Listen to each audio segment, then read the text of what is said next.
Hi guys, welcome back to Bhagya YouTube channel. ಇವತ್ತಿನ ಒಂದು ಹೊಸ ರೆಸಿಪಿ ಏನಂದರೆ ಸೋಯಾ ಕಬಾಬ್ ಹೇಗೆ ಮಾಡೋದು ಅಂತ. ಇದು ವೆಜ್ ಕಬಾಬು, ಯಾರು ಬೇಕಾದ್ರೂ ಟ್ರೈ ಮಾಡ್ಬೋದು. ಇವಾಗ ನಾವೇನು ಮಾಡಿದ್ದೀವಿ ಅಂದರೆ ಬಿಸಿ ನೀರನ್ನ ಕಾಯಿಸ್ಕೊಂಡು ಅದಕ್ಕೆ ಸೋಯಾ ಚಂಕ್ಸ್ನ ಹಾಕ್ಕೊಂಡಿದ್ವಿ. ನಾವಿಲ್ಲಿ ಒಂದು ಬೌಲ್ ಕಪ್ ಮೆಷರ್ಮೆಂಟಿಂದ ಒಂದು ಕಪ್ನ ಹಾಕ್ಕೊಂಡಿದ್ದೀವಿ. ಇದಕ್ಕೆ ನೋಡಿ, ಈ ಕಪ್ ಮೆಷರ್ಮೆಂಟಲ್ಲಿ 1 ಕಪ್ ತೊಗೊಂಡಿದ್ದೀವಿ ಸೋಯಾ ಚಂಕ್ಸ್ನ. ಇವಾಗ ಇದನ್ನ ಹಂಗೆ ಒಂದು 5 ನಿಮಿಷದವರೆಗೂ ಬಿಡೋಣ. ಅಷ್ಟರಲ್ಲಿ ಇದು ಬೇಯುತ್ತೆ. ಇದೇನು ಗ್ಯಾಸ್ ಮೇಲೆ ಇಡಬೇಕಂತೇನಿಲ್ಲ, ಬಿಸಿನೀರು ಇಕ್ಕಿದ್ರೆ ಸಾಕು. ಈಗ ಇದಕ್ಕೆ ಕೋಟಿಂಗ್ ಹೇಗೆ ಮಾಡೋದು ಅಂತ ನೋಡೋಣ ಬನ್ನಿ. ನಾವು ಕೋಟಿಂಗ್ ರೆಡಿ ಮಾಡ್ಕೊಳ್ಳೋಕೆ ಒಂದು ಬೌಲ್ ತೊಗೊಂಡಿದ್ವಿ. ಅದಕ್ಕೆ ಮೈದಾ ಹಾಕ್ಕೊಳ್ಳೋಣ 1 ಟೇಬಲ್ ಸ್ಪೂನು.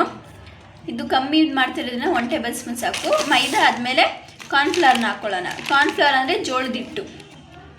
ಈಗ ಕಾರ್ನ್ಫ್ಲವರ್ 1 ಟೇಬಲ್ ಸ್ಪೂನ್ ಹಾಕ್ಕೊಳ್ಳೋಣ.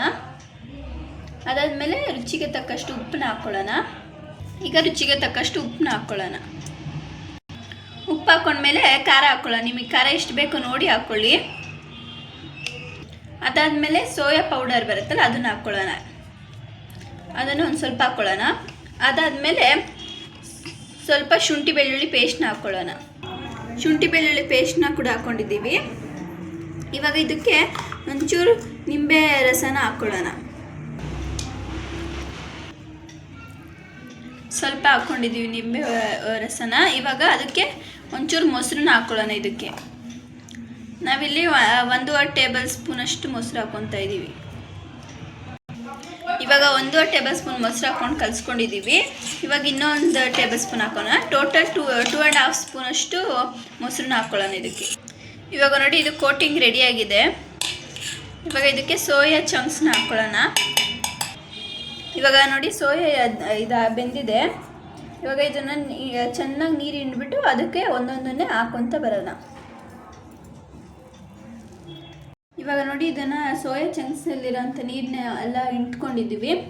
ಹಿಂಡ್ಕೊಂಡು ಈ ಕೋಟಿಂಗಿಗೆ ಹಾಕ್ಕೊಂಡಿದ್ದೀವಿ. ಇವಾಗ ಇದನ್ನು ಚೆನ್ನಾಗಿ ಕಲಿಸ್ಕೊಳ್ಳೋಣ.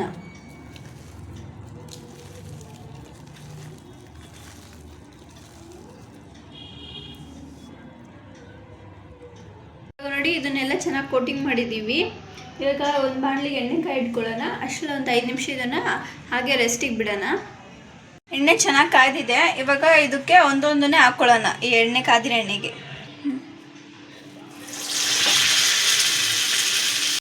ಇವಾಗ ನೋಡಿ, ಇದೆಲ್ಲ ಚೆನ್ನಾಗಿ ಬೆಂದಿದೆ. ಇವಾಗ ಒಂದು ಪ್ಲೇಟ್ಗೆ ಸರ್ವ್ ಮಾಡ್ಕೊಳ್ಳೋಣ. ನೋಡಿ, ಒಂದು ಪ್ಲೇಟಿಗೆ ಸರ್ವ್ ಮಾಡ್ಕೊಂಡಿದ್ದೀವಿ. ನೋಡೋಕೆ ನಿಜವಾಗ್ಲೂ ಕಬಾಬ್ ಥರನೇ ಕಾಣಿಸ್ತಾ ಇದೆ. ಆದರೆ ಇದು ಸೋಯಾ ಕಬಾಬ್ ವೆಜ್ಜು. ಈಗ ಟೇಸ್ಟ್ ಹೇಗಿದೆ ಅಂತ ನೋಡೋಣ.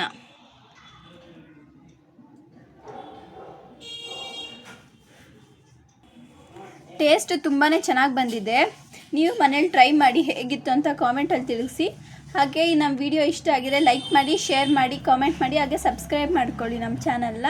Thank you for watching this video.